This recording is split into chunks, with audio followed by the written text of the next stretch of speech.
Bismillahirrahmanirrahim. Assalamualaikum warahmatullahi wabarakatuh. Alhamdulillah wassalatu wassalamu ala Rasulillah wa ala alihi wa sahbihi wa mawala amma ba'du. Ma'asyiral muslimin rahimakumullah, sahabat Al-Fatih yang kami cintai karena Allah Subhanahu wa taala. Ada satu pertanyaan yang diajukan kepada kami terkait dengan ketentuan membayar fidyah. Berapa ukuran fidyah yang harus dibayarkan ketika seseorang tidak melaksanakan puasa Ramadan? Pertama, jemaah, ada ayat yang berbunyi wa 'alal ladzina yutiqunahu fidyatun ta'amu miskin. Meskipun ayat ini kedudukannya adalah mansukh dengan ayat setelahnya, faman syahida minkumus syahra falyasumhu. Tapi para ulama sepakat bahwa ayat ini menjadi dalil, ya, kewajiban untuk membayar fidyah bagi orang-orang yang tidak melakukan puasa, entah karena sudah sangat tua, atau karena sakit yang tidak dimungkinkan sembuh, atau karena kemudian sebab-sebab yang lain seperti hamil dan menyusui bagi seorang wanita, atau sebab yang lain. Terus berapa besaran fidyah yang dimaksud oleh ayat itu? Yang pertama, sebelum kita membahas besaran fidyahnya, perlu kita fahami bahwa fidyah itu disebut dalam ayat ini dengan kata to'am. Fidyatun to'amu miskin. Yang dimaksud to'am di situ adalah makanan pokok penduduk setempat. Ini kita garis bawahi. Jadi berupa makanan pokok penduduk setempat. Pertanyaannya, apakah boleh diuangkan? Para ulama mengatakan dalam madhab Syafi'i ini, jika saya nukilkan madhab Syafi'i, para ulama madhab Syafi'i mengatakan bahwa fidyah itu sama dengan zakat fitrah, yang dua-duanya harus berupa makanan pokok, tidak boleh dalam bentuk uang. Sedangkan madhab Abu Hanifah, dia bersikap lebih fleksibel. Mereka mengatakan bahwa baik fidyah maupun zakat fitrah itu boleh diuangkan. Besarannya berapa? Nah, di sini kemudian terjadi perbedaan pendapat. Ada yang mengatakan fidyah itu adalah setengah sok. Kalau satu sok itu 4 mud, berarti 2 mud. Satu sok itu dalam bahasa kita sekarang ya zakat fitrah itu 2,5 kilogram kurang lebih. Ada juga yang mengatakan fidyah itu 1/4 sok, alias 1 mud. Ya, alias 1 mud. Kalau 2,5 kilogram kemudian komparasi dengan hitungan mud, ya 1/4 mud itu kurang lebih ya 1/4 dari 2,5 kilogram itu. Tapi masih ada menyisakan satu persoalan lagi. Apakah hanya makanan pokok itu yang diberikan, ataukah dengan lauknya? Apakah hanya beras, ataukah gandum, ataukah kalau zaman dulu itu kurma saja, ataukah ada lauknya? Nah, di sini ada riwayat yang menarik kita baca, ya. Kita lihat ada satu riwayat disebutkan di sini bahwa faqat at'ama Anasun ba'da an kabura 'aman aw 'amaini kulla yawmin miskinan khubzan wa lahman wa aftara.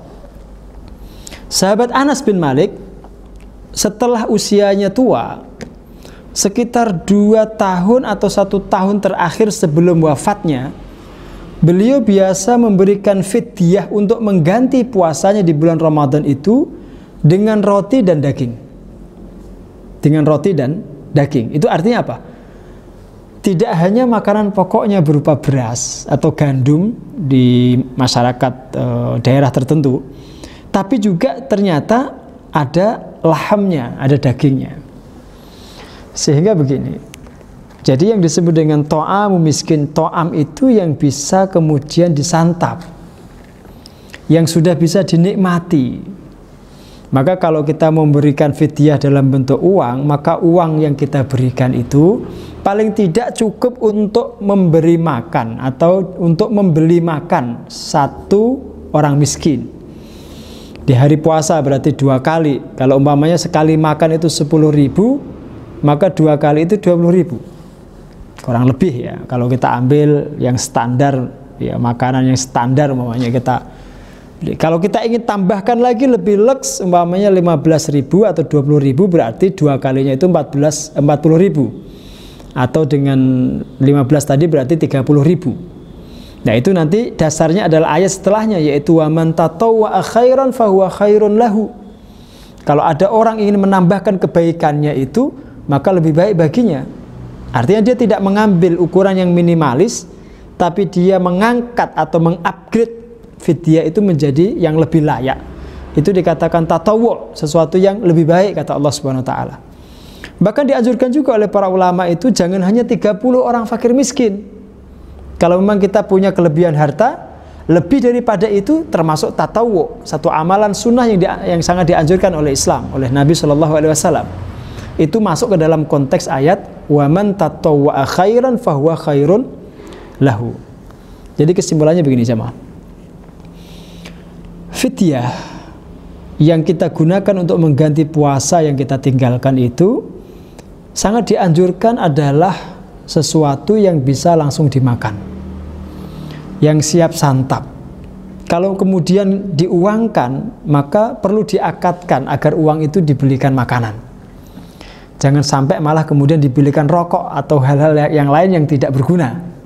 Itu perlu diakatkan. Pak, ini fidyah dari kami atau dari saya, tolong dibelikan makanan, tolong dibelikan kebutuhan pokok keluarga. Ini salah satu kesimpulan. Kemudian yang kedua, terkait dengan besarannya, besaran fidyah itu tergantung kondisi orang yang membayar. Kalau orang yang membayar ini kaya, maka hendaknya makanan yang diberikan kepada fakir miskin yang difidyahi itu pun menyesuaikan makanan yang sehari-hari dia makan, standar yang biasa dia makan. Kalau sekali makan itu umpamanya dia biasa makan itu ukurannya 20.000, maka yang dikasihkan orang sebagai fidyah itu pun hendaknya 20.000. Kalau dikalikan 2 berarti 40.000. Itu kalau dia orang yang berkecukupan. Maka tadi kami sampaikan, perlu kemudian dia juga menambah itu dengan tatawwu', dengan menambahkan yang lain. Tidak hanya 30 orang, tapi mungkin 40 orang atau 50 orang bahkan yang diundang untuk makan fidyah itu. Kemudian kalau orangnya itu adalah orang-orang yang standar menengah, maka makanannya pun menengah. Kalau umpamanya dia biasa makan sekali makan 10.000, maka dia fidyah juga 10.000. Tapi kalau kondisi orang yang membayar fidyah ini adalah orang yang tidak mampu, benar-benar nggak ada yang bisa dikeluarkan untuk fidyah, maka tidak ada paksaan di dalam agama itu. Dia tidak diwajibkan membayar fidyah. Itu menariknya ajaran Islam tuh. Makanya ada kisah di masa Rasulullah itu, ja'a a'rabiyun, ada seorang badui itu datang mengadu kepada Nabi SAW. Dia mengatakan, halaktu ya Rasulullah, binasa saya wahai Rasulullah. Nabi kemudian bertanya, ma ahlakaka, apa yang menjadikan kamu binasa itu? Kata orang itu, waqa'tu imra'ati fi nahari Ramadan, saya menggauli istri saya di siang hari Ramadan. Kemudian Rasul mengatakan, a'tik raqabah, kalau demikian merdekakan seorang budak. Orang itu mengatakan, saya tidak mampu wahai Rasul. Kalau kamu tidak mampu, maka puasalah 2 bulan berturut-turut. Orang itu mengatakan, ya Rasulullah 1 bulan saja begitu beratnya, apalagi 2 bulan, saya tidak mampu. Maka Rasul mengatakan, kalau demikian berilah makan 60 fakir miskin. Itu sebagai tebusan, ya, sebagai kafarah. Orang itu kemudian mengatakan begini, ya Rasulullah, di kampungku itu tidak ada orang miskin kecuali saya, atau tidak ada orang yang lebih miskin daripada saya di kampung saya itu. Maka Rasul kemudian masuk ke dalam rumah, mengambil 1 karung gandum, kemudian beliau mengatakan, sudah, sekarang berikan makanan ini kepada keluargamu. Jadikan ini sebagai kafarah atas kesalahan yang kamu lakukan. Ini satu dalil bahwa orang miskin yang tidak mampu membayar fidyah itu, maka tidak diwajibkan untuk membayar. Ya, kalau memang kemudian tidak mampu membayar fidyah, ya dia dikasih fidyah. Begitu ajaran Islam itu. Jadi tergantung kondisi orang. Masing-masing kondisi itu ada hukumnya masing-masing, sehingga tidak boleh dipukul rata. Dan jawaban ini tentu tidak berlaku secara seragam. Wallahu a'lam bishawab. Assalamualaikum warahmatullahi wabarakatuh.